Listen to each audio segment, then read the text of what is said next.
Nakatutok din po tayo sa mga kababayan natin na nasa Israel ng ilan lumilikas na rin. At para po sa latest, balikan natin si Rafi Tima live mula pa rin sa Giza, Egypt. Rafi.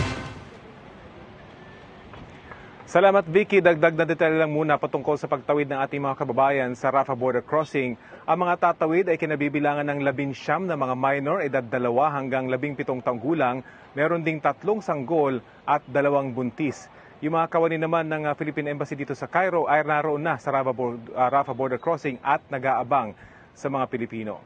Samantala bukod nga sa lumilikas mula Gaza, ilang Pilipino na rin ang lumikas naman mula Israel patungong Jordan. Pero marami pa rin nanatili sa Israel. Nakatutok si JP Soriano.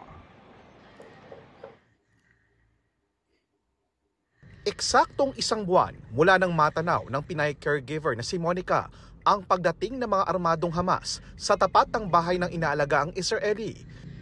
Isa na pala ito sa mga paglusob ng grupo sa Israel na sinundan pa ng mga airstrike. Nandito na sila.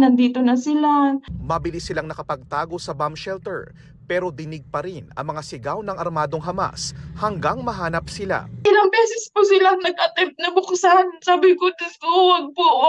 Sabi ko, sa isip ko yun po lagi nagdadasal po ako. Tapos yung alaga ko, umuubo-ubo, kaya naririnig po nila.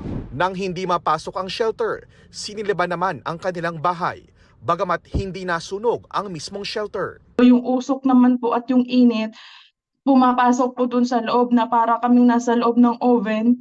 Sa huli, nilisan sila ng Hamas at na-rescue ng Israeli Defense Force, bagamat naiwang tupok ang kanilang bahay. Ganyan din ang sinapit ng mga tinirhan ni Paul Castelvi at Mary Grace Cabrera, ang Pinoy caregivers na pinaslang naman ng mga Hamas. Di tulad nila, nakaligtas nga si Monica pero dumaraan sa psychiatric at psychological treatment.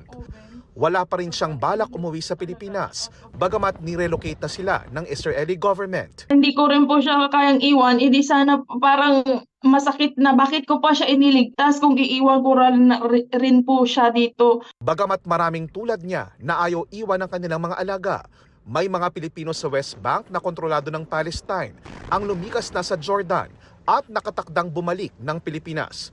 2 Pilipino naman ang nawawala pa rin. Hindi pa makumpirma ng DFA kung dinukot ng Hamas ang isa sa kanila. But the Israelis are treating it like there is a hostage, at least one of them, the male. Para sa GMA Integrated News, JP Soriano, nakatutok 24 oras. Mga kapuso, kasama nyo kami 24 oras. Mag-subscribe sa GMA Integrated News sa YouTube. Sa mga kapuso abroad, bisitahin ang GMA Pinoy TV at www.gmanews.tv.